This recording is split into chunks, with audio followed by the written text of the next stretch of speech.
Allô tout le monde, bienvenue à cette deuxième vidéo sur l'arrimage des plans climat et du développement des communautés. Euh, je vous apporte avec moi cette fois-ci sur la question de l'équité comme levier potentiel du développement des communautés pour œuvrer là, à l'intérieur des plans climat. Donc, quand on consulte la documentation, il y a une exigence de prendre en compte l'équité dans chacun des plans climat. C'est vu comme un facteur de succès là, pour rallier la population sur le fait que on s'intéresse à ce que la transition soit équitable. Quand on parle de transition juste, c'est un terme qui revient.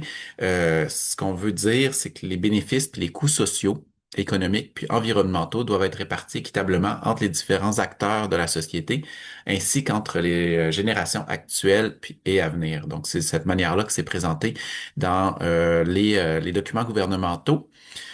Pour le gouvernement, ben, c'est une occasion le privilégiée de transposer le principe d'équité puis de transition juste à l'échelle locale, puis de prioriser dans l'action les groupes les plus vulnérables face aux impacts des changements climatiques et de la transition.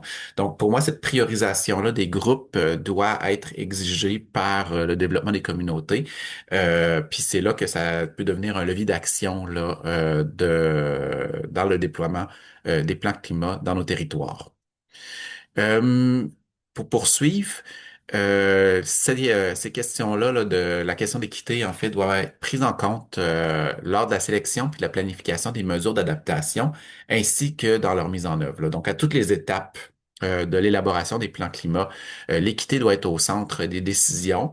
C'est important de se souvenir qu'il y a certaines mesures d'adaptation qui peuvent avoir des conséquences négatives puis engendrer des inégalités pour un groupe de personnes vulnérables, là. Un exemple qui crève les yeux, c'est par exemple l'augmentation des factures de stationnement dans la rue des villes.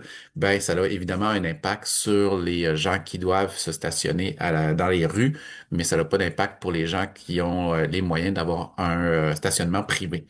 Donc, si vous voulez en savoir plus sur la question de l'équité, le gouvernement du Québec a fait un 5 pages là, qui traite précisément de cette question-là, puis qui est disponible dans les liens qui sont sous la vidéo.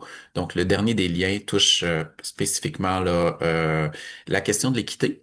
Puis, si vous voulez venir avec moi dans la prochaine vidéo, on va parler là, justement d'adaptation, puis d'aléas climatiques, ainsi que de matrice de vulnérabilité.